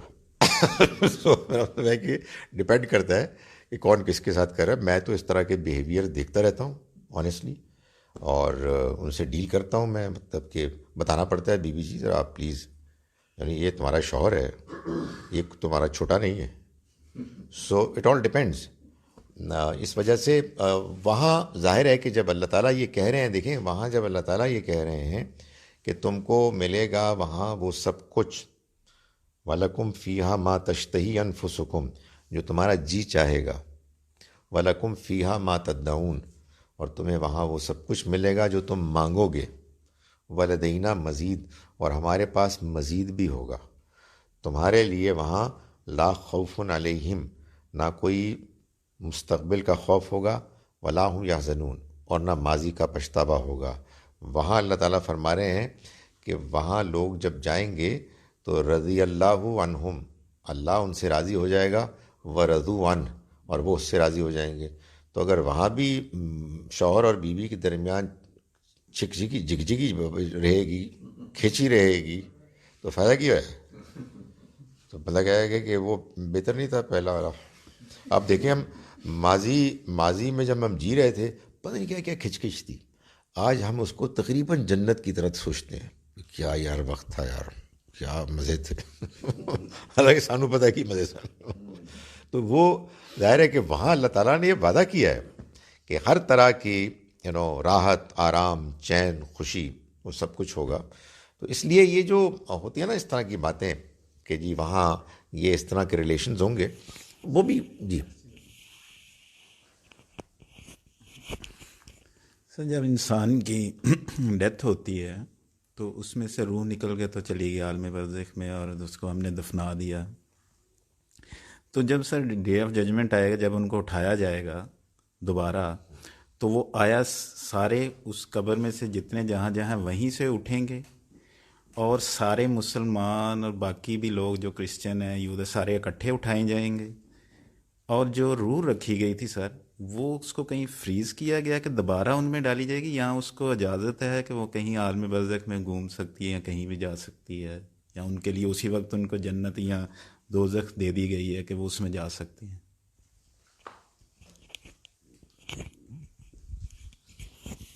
یہ سوال کی فیس زیادہ ہے کہ اس میں کئی چیزیں آپ نے پوچھی. وہ کہتے ہیں نا کہ اے جڑا ہے نا نزلہ، یہ پیسے وکھرے نے، ایک کھانسی دے بکھرے نے.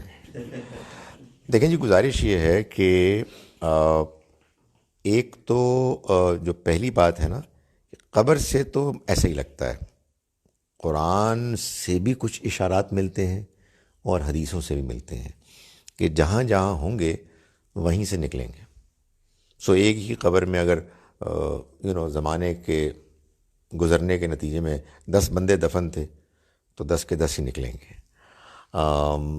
دوسری بات یہ ہے کہ جو انسان کی روح یا اس کی شخصیت آپ کا اصل، وہ معلوم ہوتا ہے ظاہر ہے کہ دوبارہ اس میں آ جائے گی، تبھی تو وہ اٹھیں گے. تیسری بات یہ ہے کہ قرآن نے بہت سی باتیں بیان کی ہیں اور بہت سی باتیں بیان نہیں کی. یہ نہیں بتایا کہ یہ روح کہاں جاتی ہے، صرف اتنا بتایا کہ ایک برزخ ہے، ایک آڑ ہے، یعنی جس میں کہ ہمارے اور اس کے درمیان ایک گیپ ہے. یہ جو ہمارے ہاں لوگ بہت سے کہتے ہیں کہ ہماری پھر ان سے ملاقات ہوئی، تو ملاقات تو کوئی نہیں ہوئی، لیکن یہ بالکل ممکن ہے کہ اللہ تعالیٰ خواب میں کسی کو تسلی دلوانے کے لیے، اطمینان دلانے کے لیے، ہوتے ہیں نا لوگ پریشان ہوتے ہیں، تو ان کا امیج دکھا دیا کہ وہ ان سے کوئی بات سن لیں، ان کو دیکھ کے ایک تسلی ہو جاتی ہے. بعض اوقات بعض لوگوں کو ہر طرح کے لوگوں کے مزاج ہوتے ہیں. رہی یہ بات کہ آپ کو کوئی بہت شوق ہو کہ آپ نے اپنے کسی فوت شدہ رشتہ دار کو دیکھنا ہے، جو خاص طور پر جب آدمی نیا نیا کوئی اس طرح کا واقعہ ہوتا ہے تو ایموشنل ہوتا ہے اور آدمی کو بہت دلچسپی ہوتی ہے کہ وہ ملاقات کر لے. تو وہ دلچسپی کتنی ہی نیچرل کیوں نہ ہو، اس میں بہت زیادہ آگے بڑھ کر پھر آدمی کو نہیں ہونا چاہیے انٹرسٹڈ، کیونکہ پھر وہ نظر آ جائیں گے، اور وہ نظر نہیں آئیں گے، وہ پھر جنات پھر آپ کے لیے وہ پکچرز پیش کر دیں گے، تو اس کا فائدہ کوئی نہیں. سو اس لیے یہی اصل میں کچھ ایڈوانٹیجز ہیں جنات کو کہ وہ آپ کے دل میں، آپ کے ذہن میں آ کے تصویر کشی کر سکتے ہیں. آپ سمجھ رہے ہیں کہ آپ نے ان کو دیکھا، حالانکہ آپ نے ان کو دیکھا. تو یہ مسئلہ ہے. Are there any destinations in between heaven and hell? If yes, please tell us about their characteristics. جزاک اللہ خیراً. دیکھیں، ایک بات جان لیں کہ یہ جو میں ابھی بات کر رہا تھا کہ ایک ہے اللہ تعالیٰ کی کچھ تفصیلات کا بیان، یعنی جنت کو بیان کیا، جہنم کو بیان کیا. اچھا بیان کیا تو اس میں کچھ ان کی ڈیٹیلز بھی بتا دی. اب ڈیٹیلز کے بتانے میں بھی یہ لمیٹیشن ہے کہ کیا ڈیٹیلز بتائیں. تو پھر وہ والی ڈیٹیلز بتائیں کہ جو اس زمانے کے عرب کا بدو اس کو آئیڈینٹیفائی کر سکتا تھا، اپنے ساتھ ریلیٹ کر سکتا تھا کہ نہیں اچھا اوکے ایسے ہے. باقی تفصیلات جو کچھ بھی ہیں ان کے بارے میں یہ بتا دیا گیا کہ یہ تو سب میٹافوریکل ہے. اور یہ بات معلوم ہوتی ہے بالعموم کہ ایکسٹریم کیسز ہی کو بتایا گیا ہے، مگر اصولی بات یہ ہے کہ موت کے بعد کی زندگی ہے ہی انسانوں کے ساتھ انصاف کرنے کے لیے، اللہ کی رحمت کے ساتھ اس کے انصاف کو امپلیمنٹ کرنے کے لیے. تو آبویسلی اگر کچھ مارجنل کیسز ہوں گے تو پھر ان کا ڈیسیشن بھی مارجنل ہی ہوگا. بھائی جس نے جیسی پرفارمنس دکھائی ہے اس کی ویسی ہی ہوگی، اس کو کچھ ملٹیپلائی کر لیں کیونکہ اللہ کی رحمت ذرا اس کو بڑھا دے گی.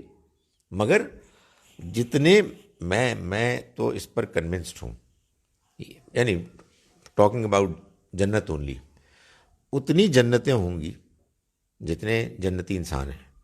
ہر ایک کی کیٹیگری الگ ہوگی، ہر ایک کی کوالٹی الگ ہوگی، اس لیے کہ اس دنیا میں ہر ایک کی پرفارمنس الگ ہے. یہ اللہ تعالیٰ جو فرما رہے ہیں کہ حل جزاء الاحسان الا الاحسان، نیکی کا بدلہ اور کیا ہے سوائے نیکی کے، بھلائی کے. یعنی جتنی نیکی اتنی بھلائی، جتنی شکر اتنا میٹھا. سوئی تو ڈپینڈ کرتا ہے نا. تو اگر فرض کیا کہ پتہ لگا کہ نہیں یار اچھا یہ تو ہو گیا ہے، باقی اب سب ایک ہی طرح سے، تو جس نے اچھی کی ہوگی سر میرا قصور کی سی، سارا کام تو میں کیتا ہے، یہ تو صرف پاس ہوا ہے. تو نہیں، خدا تعالیٰ آخری حد تک سب لوگوں کے ساتھ معاملہ کریں گے جیسے کہ وہ ڈیزرو کرتے ہوں گے. Where else in world except Arabian Peninsula were Jews and Christians living as a community in those times? دیکھیں بات یہ ہے کہ آپ آج بھی دیکھ سکتے ہیں اور ہم امیجن کر سکتے ہیں کہ جب ہم پیچھے جائیں تو یہ شروع سے فلسطین میں ایسا ہی ہے. یعنی یہ جو اولاد ابراہیم ہے، اولاد ابراہیم علیہ السلام کے نام لیوا جتنے انسان ہیں اور ان کے جو ریلیجنز ہیں، یعنی جوڈائزم، کرسچینٹی اینڈ اسلام، وہ تو اسلام یعنی آبویسلی شروع میں تو عیسیٰ علیہ السلام سے پہلے کرسچینٹی تو نہیں تھی، اور نبی صلی اللہ علیہ وسلم سے پہلے یہ والا اسلام نہیں تھا. اسلام تو شروع سے تھا، مگر جس کو ہم اسلام کہتے ہیں تو یہ جیسے عربین پیننسلا میں ہے، ویسے ہی اس سے پہلے یروشلم میں. تو عیسیٰ علیہ السلام کے بعد ہمیشہ سے کرسچنز رہے ہیں، جوز بھی رہے ہیں، اور پھر ظاہر ہے کہ اب تو آپ کو معلوم ہے دنیا میں ہر جگہ پھیلے ہوئے. جی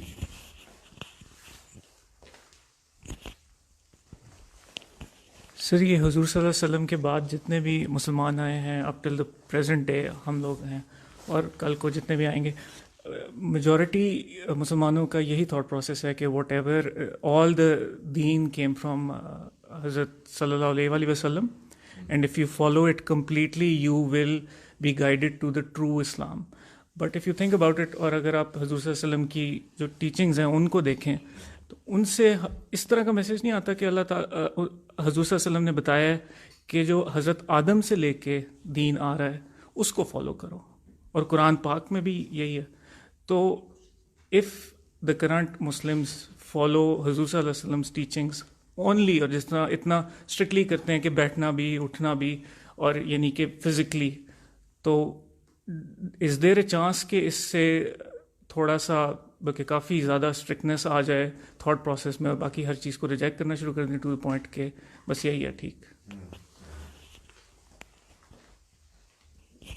یہ تو ہمارے ہاں ایک انفارچونیٹ مائنڈ سیٹ بن گیا نا، جس میں کہ لوگوں نے، اصل میں کیا ہوا، لوگوں نے قرآن مجید کو تو تدبر کے ساتھ پڑھا نہیں، حدیث کے ذریعے سے جو معلومات ملی اس کو مکمل دین قرار دے دیا. تو حدیث میں تو ظاہر ہے کہ نبی صلی اللہ علیہ وسلم کی ذاتی زندگی، آپ کی پریفرنسز، آپ کے طور طریقے، آپ کے معمولات، اٹھنا بیٹھنا، سب کچھ بیان ہوا.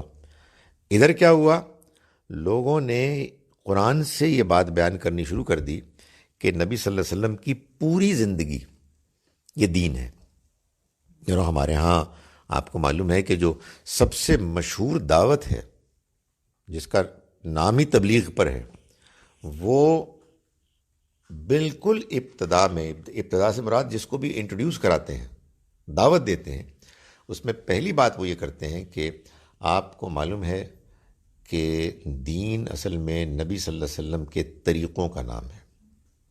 یہ طریقے آپ کی زندگی میں کیسے آ جائیں، اس کے لیے محنت کی ضرورت ہے. اس محنت کے بارے میں نماز کے بعد ایک بیان ہوگا، آپ سب لوگ شامل ہوں، انشاءاللہ بہت نفع ہوگا. تو یہ ایک سٹینڈرڈ تقریر ہے. اس سٹینڈرڈ تقریر کے آغاز میں وہ دین کو ڈیفائن کرتے ہیں. کیا؟ دین نبی صلی اللہ علیہ وسلم کے طریقوں کا نام ہے. نہیں، یہ دین کی ڈیفینیشن ٹھیک نہیں ہے. نبی صلی اللہ علیہ وسلم کا طریقہ تو آپ نے احادیث کے ذخیرے سے حاصل کیا، اس میں ایک حصہ دین ہے اور ایک حصہ آپ کے ذاتی معاملات ہیں. انہوں نے کبھی اس کو دین کی حیثیت سے پیش ہی نہیں کیا. اصل میں یہ معاملہ ہوا. تو آپ کی بات صحیح ہے کہ اگر یہ بات بتائی جاتی کہ بھائی دین تو آدم علیہ السلام سے چلا آ رہا ہے، اور قرآن نے نبی صلی اللہ علیہ وسلم کو تو خطاب کر کے یہ فرمایا کہ ہم نے آپ پر وحی کی ہے کہ انتبع ملت ابراہیم حنیفہ، کہ آپ ابراہیم کی دین کی پیروی کریں. حضور کو اللہ تعالیٰ فرما رہے ہیں کہ ہم نے آپ پر وحی کی کہ آپ ابراہیم کے دین کی پیروی کریں. تو ابراہیم علیہ السلام کا دین کیا تھا؟ قرآن تو نہیں تھا. قرآن تو بعد میں، یہی سب سنت اعمال، نماز، روزہ، حج، زکوٰۃ وغیرہ، یہ دین ہے. تو اصل میں انفارچونیٹ جو چیز ہوتی ہے انسانوں کے معاملے میں ان جنرل اور دین میں ان پرٹیکولر، ہم ایگزیجریٹ کرتے ہیں. جذبات ہوتے ہیں نا، جذبات کا اظہار شروع ہو جاتا ہے. اس کے بعد پھر بڑا مشکل ہوتا ہے یہ کہ آپ اس کے مقابلے میں کوئی بات کے جو ریزنیبل بات ہے وہ کر سکیں. لیکن حقیقت یہ ہے کہ کوئی اتنا مشکل بھی نہیں ہوتا. اصل میں کیا ہوتا ہے کہ ہم لوگوں کی بھی الفاظ کا انتخاب ذرا تھوڑا سا پریشان کرنے والا ہوتا ہے. آپ نے جب لوگوں کو بات بتانی ہے تو ایسے انداز پیرائے میں بتائیں کہ بات پہنچ بھی جائے اور اگلا بندہ غصے نہ ہو جائے. تو پھر اللہ مالک ہے، ہیلمٹ وغیرہ پہن کے آپ جائیں. السلام علیکم. 2 باغات جن کا پہلے ذکر ہوا وہ سابقین کے لیے ہے اور یہ دوسرے باغ اصحاب یمین کے لیے. اب یہ ایک ویو ہو سکتا ہے، میں نے اس کو اس طرح سے غور نہیں کیا.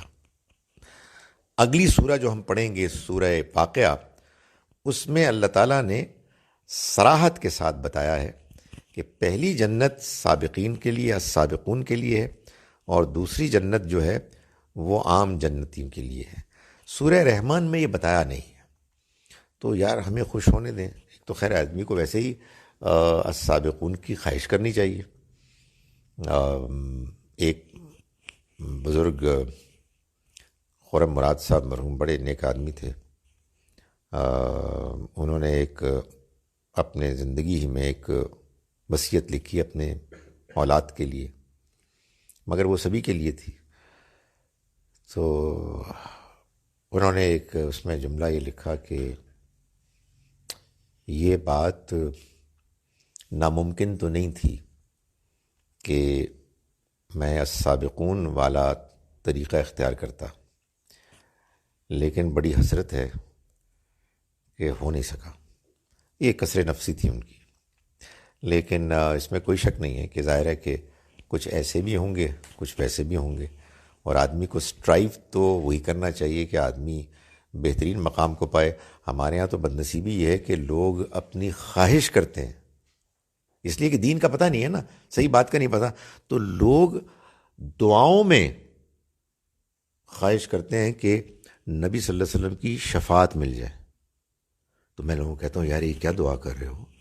حضور کی شفاعت کا مطلب یہ ہے کہ تاڑے مارکس مارجنل نے 40% یا کم، اور پتہ نہیں کتنا تم پھنسے رہو گے، اور پھر سفارش آئے گی اور نکلو گے. یار دعا تو ٹھیک کرو یار، یہ تو کوئی بات نہ ہو یار. کیا دعا بھائی دعا کرو کہ میں 100% نمبرز لوں. دعا میں کنجوسی کرنے کی کیا ضرورت ہے؟ ایسپائر کرنے میں کیا مسئلہ ہے؟ آپ دعا ہی یہ کر رہے ہیں کہ میرے 40% سے کچھ کم ہو تاکہ کچھ سفارش سے کام بن جائے. This is not a brilliant idea. کوئی ایسی بات نہیں ہے کہ جو آدمی کو اختیار. اس کی وجہ کیا ہے؟ لوگ سمجھتے ہیں بڑی شرف کی بات ہے. قرآن سے یہ اس بات سمجھنے کی کوشش نہیں کی گئی، اور نہ حدیث سے. حدیث میں حضور نے فرمایا، بخاری مسلم میں معلوم ہوتا ہے کہ آپ نے فرمایا کہ میں جاؤں گا جہنم سے کچھ نکالوں گا، پھر جاؤں گا پھر نکالوں گا. اب کتنی دیر بعد جائیں گے یار؟ کتنی دیر بندہ اس میں سڑا ہوا ہوگا اور پھر نکلیں گے. تو 3 مرتبہ جاؤں گا نکالوں گا، 4تھی مرتبہ مجھے روک دیا جائے گا جی بس اب اس سے آگے نہیں. جو اب گئے وہ ان کو قرآن نے روک لیا. اس کو اسپائر کرنا کہ یار ہم ان میں شامل، فار گاڈ سیک یار کوئی ایٹ لیسٹ دعا تو ٹھیک مانگیں. اور یہ میں آپ کو بتاؤں قرآن حدیث میں اس طرح کی کوئی دعا نہیں سکھائی گئی کہ ہم حضور کی سفارش کی دعا کریں. اس لیے کہ قرآن کو یہ سکھائے گا آپ کو کہ ایسی دعا کریں کہ بس یار تھوڑا جا فیل ہوں، کچھ نہ کچھ تو سیر کر کے آئے وہاں کی. یعنی اللہ معاف کرے. تو کوئی امکان نہیں کہ آدمی اس طرح کے بارے میں کوئی خواہش کا اظہار کرے. اچھا جناب، I have always been confused regarding the question of intervention on the Day of Judgment. Could you throw some light on this matter? کوئی ٹارچ کی لائٹ پڑ نہیں گئی. اب انٹرونشن سے مراد وہی ہے نا، انٹرسیشن. وہ یہی ہے کہ بہت سے لوگ پاس ہوں گے کلیئرلی اور بہت سے لوگ فیل ہوں گے کلیئرلی. بعض لوگ ہوں گے مارجن پہ، جو پاس مارکس ہیں بس اس سے ذرا کم. تو اللہ تعالیٰ اپنی مہربانی سے ان کے لیے بھی پاس کرنے کا فیصلہ کریں گے، اور وہ فیصلہ ایسے کریں گے کہ اپنے بعض نیک بندوں کو کہیں گے کہ تم ان کے لیے کچھ کہو، اور اللہ تعالیٰ اس کو پھر سن لیں گے.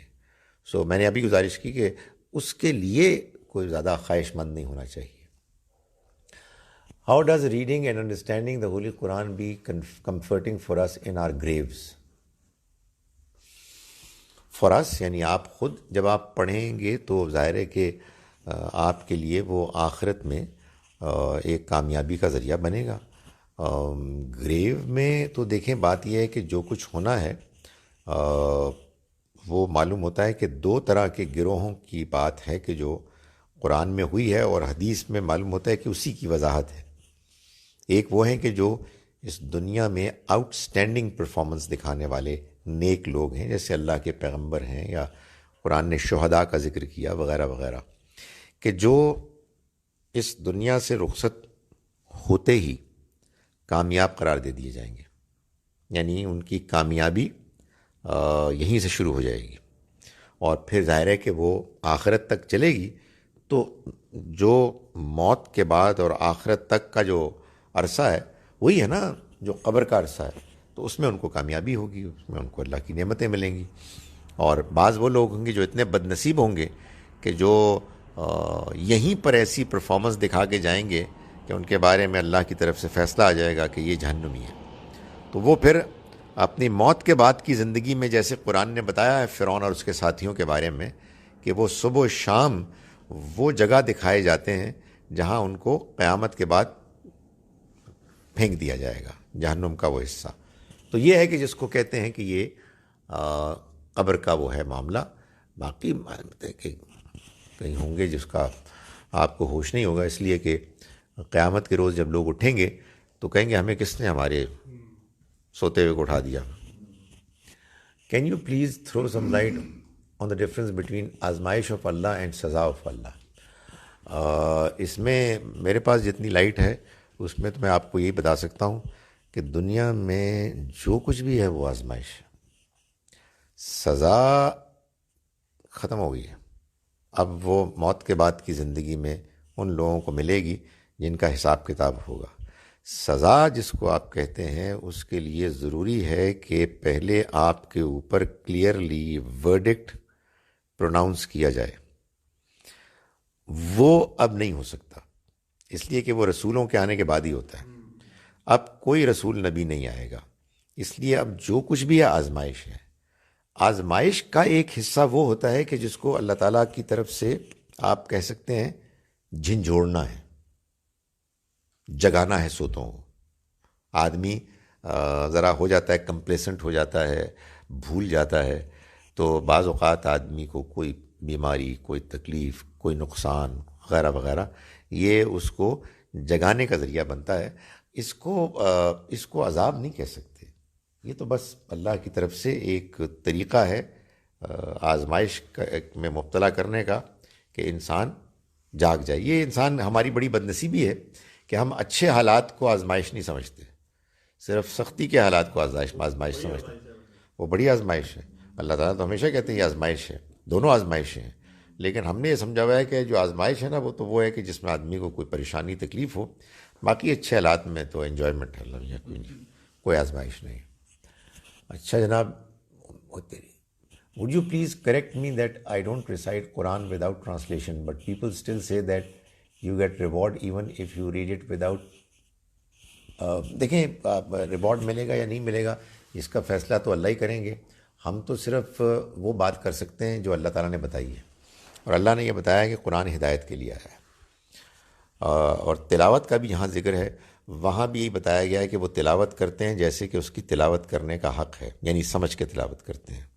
تو اس وجہ سے جو لوگ بغیر سمجھے تلاوت کرتے ہیں، میں اس پہ کوئی تبصرہ تو نہیں کر سکتا، مجھے کیا حق حاصل ہے، میری کوئی حیثیت بھی نہیں ہے. میں صرف یہ کہہ سکتا ہوں کہ قرآن محض تلفظ کر کے عربی زبان میں بغیر سمجھے پڑھنے کے لیے نہیں آیا ہے. قرآن انسانوں کی ہدایت کے لیے آیا ہے. اس لیے میں یہ کہتا ہوں کہ قرآن کو پڑھنے کے 4 ڈفرینٹ کیٹیگریز ہیں.